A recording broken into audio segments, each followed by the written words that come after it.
नमस्कार विद्यार्थी मित्रांनो. मी विनोद मुंडे सर, संचालक यशवंत अकॅडमी किनवट.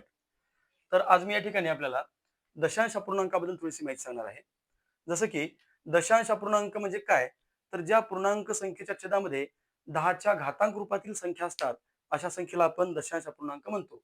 पण परीक्षेमध्ये जेव्हा आपण दशांश अपूर्णांकावरचे प्रश्न सोडवतो, त्यावेळेस बऱ्याचदा आपल्याला छेदामध्ये 2 दिसतो, एखाद्या संख्येच्या छेदामध्ये 5 दिसतो, एखाद्या संख्येच्या छेदामध्ये 20 दिसतो, 25 दिसतो, 50 दिसतो, त्यानंतर 125 दिसतो, 250 दिसतो आणि 500 दिसतो. पण आपण जर या ठिकाणी अंशाला छेदानं भागत गेलो, तर या ठिकाणी आपल्याला खूप वेळ लागणार आहे. तर या व्हिडिओमध्ये मी आपल्याला आज या ठिकाणी कुठल्याही संख्येच्या छेदामध्ये जर अशा संख्या असतील, तर तो प्रश्न एकदम शॉर्ट मेथडनं किंवा कमी वेळामध्ये कसा सोडवायचा, या ठिकाणी मी तुम्हाला सोडून दाखवणार आहे. आता जसं पहिला प्रश्न आहे पहा या ठिकाणी 9/2 म्हणजे 9च्या छेदामध्ये किती आहेत 2. तर कधी लक्षात ठेवायचं कुठल्याही संख्येच्या छेदामध्ये जर 2 असेल, तर सरळ अंशातल्या संख्येचे निम्मे करायचे. मग 9चे निम्मे किती होतात? तर 4.5 म्हणजे दशांश रूप किती झालं त्याचं 4.5. आता पुढचा प्रश्न, कुठल्याही संख्येच्या छेदामध्ये जर 5 असतील, तर हा भागाकार न करता डायरेक्ट आपल्याला काय करायचं बघा, छेदामध्ये जर 5 असेल, तर वरच्या संख्येची दुप्पट करा. जसं 14ची दुप्पट किती होणार? 28 आणि 1 दशांश स्थळ इकडे सरकून द्यायचा. म्हणजे 14/5 म्हणजे 2 पॉइंट किती होणार? 8 होणार.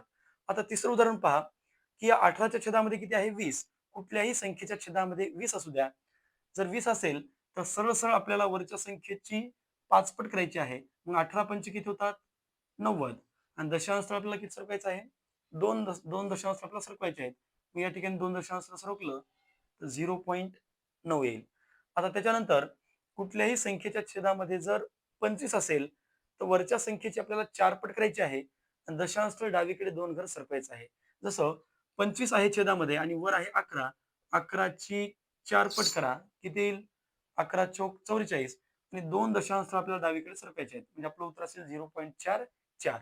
आता त्यानंतर कुठल्याही संख्येच्या छेदामध्ये जर 50 असेल, तर सरळ वरच्या संख्येची दुप्पट करायची आहे. वरच्या संख्येची दुप्पट म्हणजे 103 ची दुप्पट 206 आणि 2 दशांश स्थळ आपल्याला डावीकडे सरकवायचे आहेत. 2 दशांश स्थळ जर डावीकडे सरकवलं, तर 2.06 येईल. त्यानंतर एखाद्या संख्येच्या छेदामध्ये जर 125 असेल, तर सरळ वरच्या संख्येची आपल्याला 8 पट करायची आहे. जसं की 8 एक 8, 8 एक 8, 8 एक 8 आणि त्यानंतर 3 दशांश स्थळ आपल्याला या ठिकाणी सरकवायचे आहेत. उत्तर येईल 0.888. त्यानंतर एखाद्या संख्येच्या छेदामध्ये जर 250 असेल, एखाद्या संख्येच्या छेदामध्ये जर 250 असेल, तर वरच्या संख्येची आपल्याला 4 पट करायची आहे. 7 चोक 28 आणि 3 दशांश स्थळ आपल्याला डावीकडे सरकवायचे आहेत. म्हणजे उत्तर 0.028 आणि त्यानंतर शेवटचं एखाद्या संख्येच्या छेदामध्ये जर 500 असेल, तर वरच्या संख्येची आपल्याला दुप्पट करायची आहे. जसं की 11ची दुप्पट 22 आणि 3 दशांश स्थळ आपल्याला डावीकडे सरकवायचे आहेत. तर या पद्धतीनं एखाद्या संख्येच्या छेदामध्ये 2 असेल, तर वरच्या संख्येची निमपट होईल. तसेच एखाद्या संख्येच्या छेदामध्ये जर 5 असेल, तर वरच्या संख्येची दुप्पट करा आणि दशांश स्थळ डावीकडे एक घर सरकवा. तसेच एखाद्या संख्येच्या छेदामध्ये जर 20 असेल, तर वरच्या संख्येची तुम्ही 5 पट करा. दशांश स्थळ 2 घर डावीकडे सरकवा.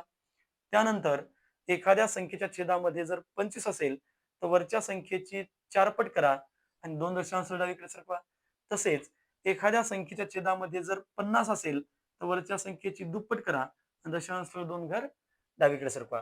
त्यानंतर एखाद्या संख्येच्या छेदामध्ये 125 असेल, तर वरच्या संख्येची 8 पट करा आणि दशांश स्थळ 3 घर डावीकडे सरकवा. तसेच एखाद्या संख्येच्या छेदामध्ये जर 250 असेल, तर वरच्या संख्येची 4 पट करा आणि दशांश स्थळ डावीकडे 3 घर सरकवा. आणि तसेच एखाद्या संख्येच्या छेदामध्ये जर 500 असेल, तर वरच्या संख्येची दुप्पट करा आणि दशांश स्थळ डावीकडे 3 घरे सरकवा.